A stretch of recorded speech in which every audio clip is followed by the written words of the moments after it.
All right, welcome to another deep dive. You ready to explore something really fascinating? Always. Today we're going to be looking at plants Plants. in the Hebrew Bible, Alright, but not just any plants. We're going to be looking at sacred plants. Ooh, sacred plants. I like it. Yeah, the ones that are really kind of loaded with symbolism and meaning. Okay. And we're using as our guide the work of teacher Tony Mubarak from Twins Tours Academy. So big shout out to them if you want to check out their work and their insights. It's www.twinstours.com. Awesome. So, we're not just here to list plants, right? Right. We're really trying to dig deeper into what these plants tell us about, humanity's relationship to the divine, to resilience, to hope, all those big kind of thematic ideas. Absolutely. I'm excited to dig in. Yeah, me too. It's going to be fun. So, okay, I always like to start with numbers because, numbers are impactful. So Get this. The Hebrew Bible mentions over 110 different plants. That's a lot of plants. Yeah. So, it's not just about practical uses like food or construction. Right. There's something else going on. These plants are woven into the narrative. Yeah. They're part of the storytelling in a way that suggests deeper meanings, like almost a secret language that's been whispering through the ages. Yeah, and I think that's one of the things that makes studying the Bible, and especially the plant life in it, so fascinating. It's that, it's beyond just the practical. There's layers to it. Okay, so let's not get lost in the weeds, literally. Okay. Let's start at the beginning. Genesis, the creation story. Mm-hmm. And plants are there right from the get-go. Oh, yeah, front and center. Genesis 1.1, God creates vegetation. And it talks about, plants yielding seed and fruit trees building fruit after their kind. Yeah. So it's about sustenance objects. Of course, yeah. Right, we got to eat. Gotta eat. But there's also this emphasis on, beauty. Absolutely. On the world being this, delightful place to inhabit. It's not just functional, it's beautiful, too. Right. It's not just about survival. It's about thriving. Exactly. Okay, and then we have the Garden of Eden. Ah, yes. With that, infamous tree of knowledge of good and evil. Right. Now, most people probably picture an apple, thanks to, Renaissance art. Right, that apple a day will keep the doctor away, that one. Yeah, exactly. But the Bible never actually specifies what kind of tree it was. That's true. We don't know what kind of fruit was on that tree. Right. So that's interesting to think about. Yeah, definitely. So some scholars believe it might have been a fig tree. A fig tree, okay. Based on the fact that, Adam and Eve used fig leaves to cover themselves in Genesis 3.7. Oh, right. After, After they partake. the knowledge. Yes. So fig leaves for clothing, interesting choice. Well, that's one way to interpret wearing fig leaves. Not the most practical clothing choice, if you ask me. Not exactly known for their durability. Not at all. Not at all. But this whole idea of them using fig leaves leads to another fascinating detail in the story. Okay. When we get to the punishment after they've, eaten from the tree, Right. Genesis 3.17 talks about man toiling for bread. Mm-hmm. But the Hebrew word that's used is lechem, Lechem. Okay. which refers specifically to staple crops like wheat and barley, Okay. not just food in general. Interesting. So it's more specific than just any food. It is. And that's something that I think sometimes gets lost in translation. Right, because some translations do just say food. Exactly. But lechem is, it's bread. It is. It's like the cornerstone of their culture, of their livelihood. Absolutely. Right? It's like rice in many Asian cultures or corn in the Americas. These staples, they weren't just calories. Right. They were at the heart of their world. They were life. Yeah. So this is where it gets really interesting to me. Okay. Because it shows how important it is to look at the original language, right? Yeah. Because it's not just food, it's bread. And that specificity really connects us back to the reality of life back then. Yeah. The earthiness, you can almost taste it, you can almost feel it. Yeah, absolutely. It's like the grit between your teeth. Okay, so we've gone from creation to, shall we say, consequences. Right. What happens when we fast forward to Noah's Ark? Ooh, Noah's Ark. Okay. We encounter some seriously mysterious plants there. We do, yeah. Right. So the Ark is built from gopher wood. Gopher wood. But to this day, nobody really knows what kind of tree that is. It's lost to time. It's this botanical mystery. It's gone. Vanished. A whisper of lost knowledge. Imagine there are these amazing trees back then that we don't even have names for anymore. It makes you wonder how much knowledge has been lost over time. I know. It's what else don't we know? Right. And speaking of gaps in the story, Did you ever notice how the Bible never mentions what the animals ate on the ark? Yeah. Yeah. I mean, they were on there for months. That's a lot of hungry animals.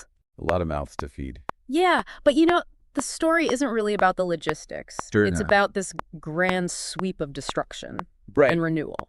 And speaking of renewal, that brings us to the olive leaf. Ah, yes. The olive leaf. So powerful. The dove returning to Noah with that olive leaf in its beak. Genesis 8:11. Such a powerful image of hope. Especially for the original audience. Right. Farmers who lived and breathed by the land. The olive tree would have resonated so deeply with them. Absolutely. Because it's not just any leaf, it's an olive leaf. Exactly. And the olive tree is evergreen. Mm-hmm.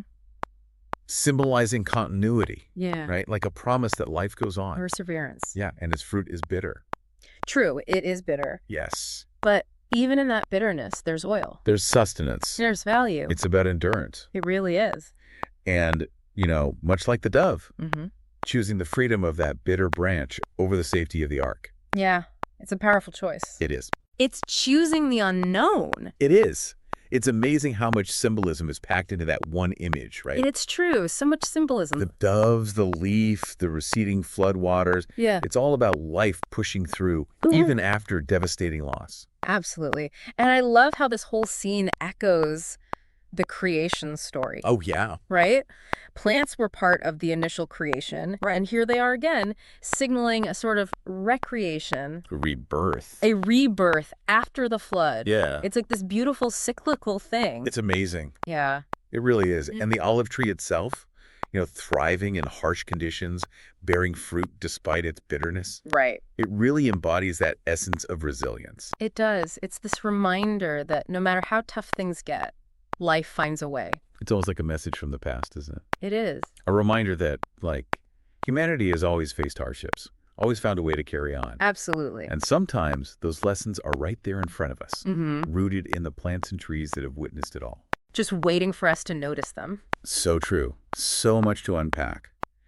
We've gone from creation to flood, touched on lost trees, and explored the incredible symbolism of the olive branch. It's been quite a journey already. It has. Yeah. And we've only just begun to scratch the surface of what these plants have to teach us. That's right. There's so much more to explore. There is. I'm excited to see what else we uncover. Me too. This is going to be fun. Yeah. So we've got this flood that washes the world clean, right? Right. And from that devastation emerges this olive branch, this symbol of hope and resilience. It's like a promise whispered on the wind. Even after the worst storms, life finds a way. It's beautiful. It is. It is. But the olive tree Right. isn't the only plant in the Hebrew Bible. Of course not.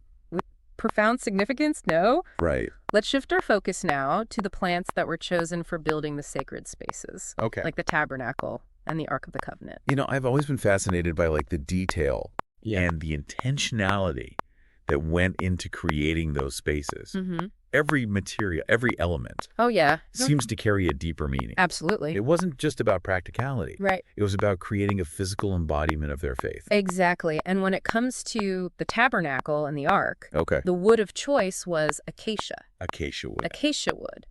Why acacia specifically? Well, imagine the environment. Okay. The Israelites were wandering in the desert, Right. a harsh, unforgiving landscape. And acacia trees thrive in those conditions. They do. They're tough, resilient, capable of withstanding incredible hardship. Yeah. What better symbol Right. for a structure meant to house the presence of God? It makes sense. A testament to enduring faith in the face of adversity. Wow. It's like the very structure of their faith was built from the same stuff that allowed them to survive in the wilderness. Exactly. That's powerful. It is. And the symbolism deepens when you consider that acacia trees also produce gum arabic. Oh. This sticky substance was used in incense Okay. and perfume, adding another layer of meaning to the acacia wood used in the tabernacle and ark.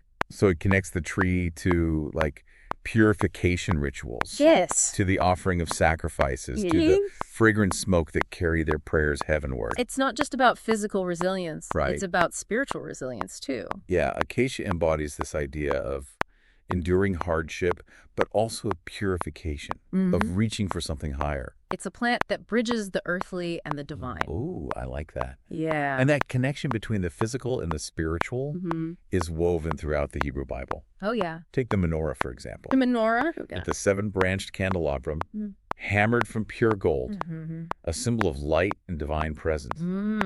Powerful image. Powerful image. But how does it connect to the plant world? Okay. I don't recall it being made of wood. You're right. The menorah itself wasn't made of wood. Okay. But its design was inspired by the almond tree. The almond tree. The shape of the branches, the cups that held the oil lamps were all modeled after the almond blossoms and fruit. I had no idea. Yeah. That's fascinating. Why the almond tree, though? The almond tree is known for being the first to blossom in spring. Oh, wow. Often even before its leaves appear. Really? So it's a symbol of awakening, of new beginnings. Okay. Of the promise of fruitfulness after a long winter. That's such a beautiful image. Isn't it? Especially considering the menorah's role as a symbol of light. Right. Pushing back against darkness. Yeah, like the almond tree bursting into bloom even before its leaves emerge. Right. Embodies that same spirit of hope and renewal of light emerging from darkness. It's powerful. It is. And remember, this was a people wandering in the desert. Right. Surrounded by harshness and uncertainty. The almond tree, with its promise of sudden, vibrant life, must have been a powerful symbol of hope and reassurance. It makes you wonder, doesn't it? What's that? What other sacred plants Yeah. do we encounter in our daily lives carrying hidden meanings that we might miss if we don't stop to look a little closer? I love that. But okay, back to the Hebrew Bible. Okay. I remember reading about date palms being a symbol of prosperity and abundance in ancient Israel. Yes. What's the story there? You're right on the mark. The date palm was incredibly valuable. Okay. Its sweet fruit provided sustenance. Right. And it could be stored for long periods, ensuring a sense of security. Smart.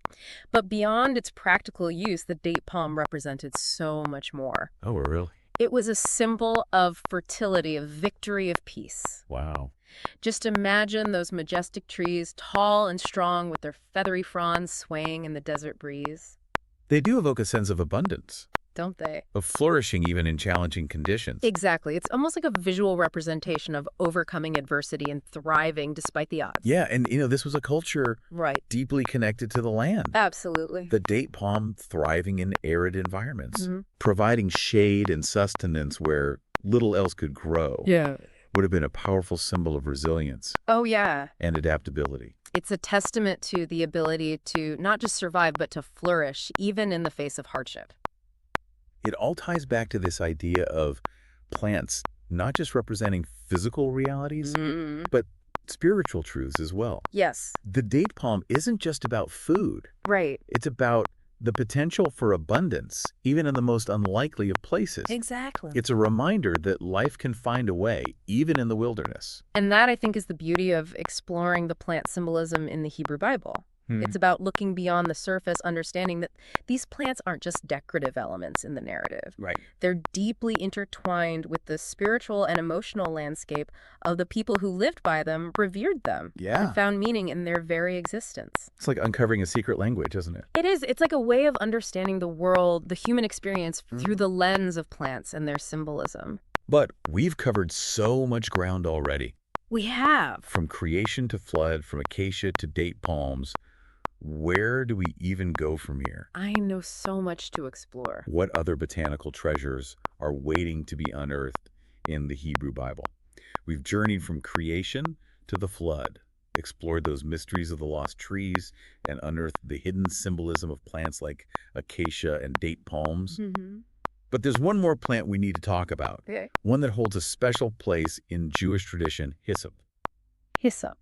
It's a name that pops up throughout the Hebrew Bible. It does. But I'm a little fuzzy on the specifics. Okay. Refresh my memory. Yeah. Where does hyssop appear in these stories? Well, hyssop is often associated with rituals of purification and cleansing. Yeah. One of the most significant appearances is during the Passover story in Exodus 12. Right. God instructs the Israelites to use a bunch of hyssop to apply the lamb's blood to their doorposts, Yes. marking their homes so the angel of death would pass over. Right, that act of marking.